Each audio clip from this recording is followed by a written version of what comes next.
자, 마지막 소식입니다. 지금 한동훈 검사와 검찰 수사팀 간의 대립이 점점 격화되고 있습니다. 얼마 전에 둘이서 압수수색 과정에서 몸싸움이 있었는데요. 이건 뭐 말할 것도 없이 피의자인 한동훈 검사가 수사를 하고 있는 수사팀의 부장검사하고 몸싸움을 한다는 것은 일반인에겐 있을 수도 없는 일이지만 한동훈 검사에게는 식구끼리 왜 이러냐는 마음이 당연히 있었겠죠.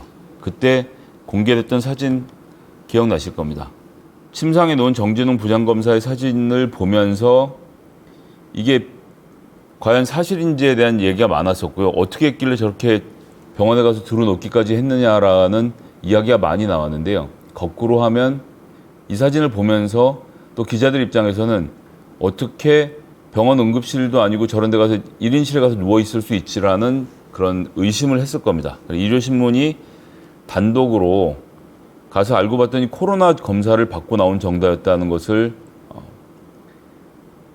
취재를 통해 밝혔습니다. 결국 이제 이 기사의 결론을 보면 서울 성모병원 관계자가 특혜 시비를 부인하면서 정진웅 부장검사가 내원했을 때 고열이 있어서 코로나 검사라는 6시간 정도 응급실 병동에 머물고 기초검사 수액치료를 받은 것뿐이라고 하고 오후 10시 30분에 음성으로 나와서 외래 진료하라고 통보한 뒤 내보냈다라고 했죠.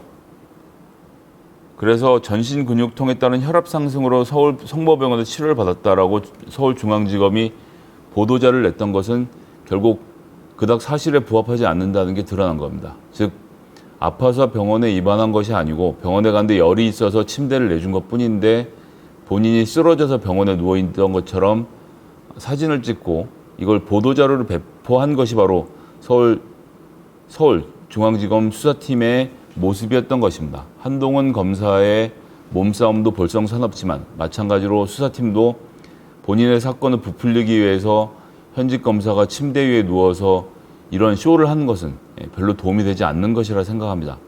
제가 계속 말씀드리지만 검찰이 한동훈 검사와 이동재 기자 간의 유착관계에 대해서 엄정하게 수사하는 것은 매우 필요한 일이지만 그렇다고 해서 우리가 서울중앙지검 수사팀에 심정적으로, 감정적으로 함께할 필요는 전혀 없다는 것을 보여주는 좋은 사례가 아닌가 싶고요.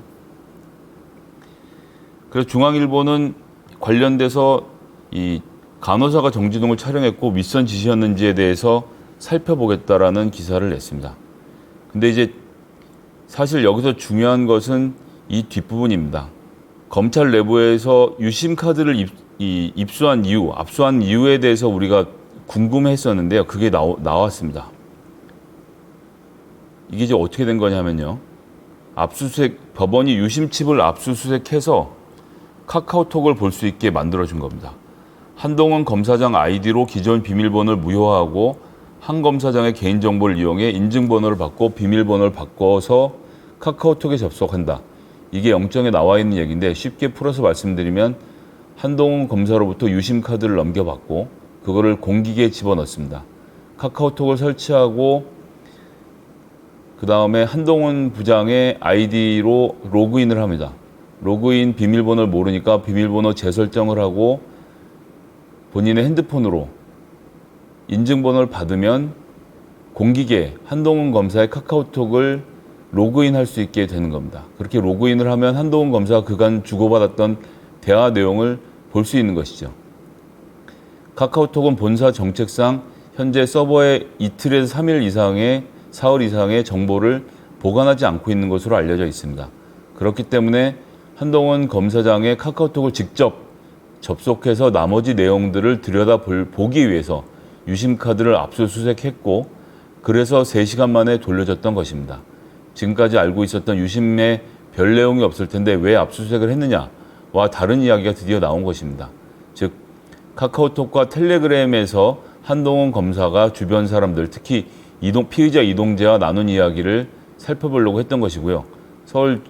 서울중앙지검은 한동훈과 이동재 간의 대화에 대해서만 엄격하게 제안해서 내용을 들여다봤다는 것입니다. 그런데 취재된 바로는 텔레그램에 대해서는 접속을 실패를 했고 카카오톡에 대해서만 접속을 해서 내용을 들여다봤다는 것인데 법원이 유심칩을 압수수색하면서 카카오톡을 볼 수 있게 허가한 것은 위법의 소지가 있다라고 하는 것이죠. 카카오톡 회사를 기망한 것 아니냐라는 의견이 실리고 있습니다.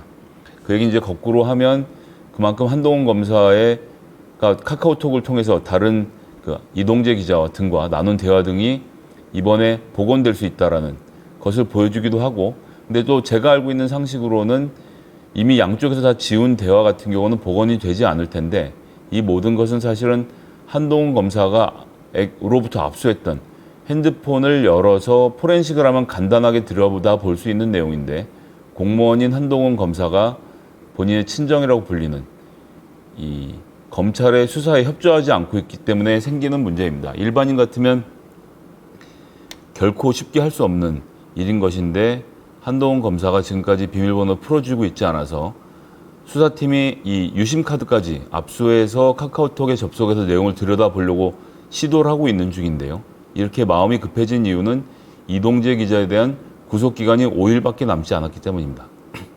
그 5일 안에 이동재 기자를 공모로 기소를 해야 그 다음번에 한동훈 검사에 대한 수사를 이어갈 수 있는데, 단독 범행으로 발표를 하게 되면 한동훈 검사는 이 혐의를 벗게 되는 것이거든요.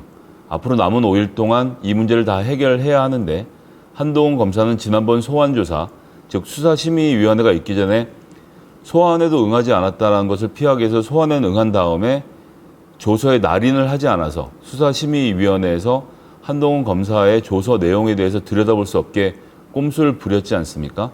남은 5일 동안도 한동훈 검사가 수사기관의 수사 협조 요청에 들어와서 조서를 꾸미는 것에 협조하지 않으면서 버텼을 경우에 이동재 기자의 단독 범행으로 기소를 하게 되면 한동훈 검사는 빠져나갈 수밖에 없게 되어 있습니다. 그래서 이번 주 금요일까지 5일 기간이 매우 중요하게 상정이 될 것이고요. 이 일이 어떻게 진행되게 될지를 지켜보는 것 매우 필요할 것 같습니다.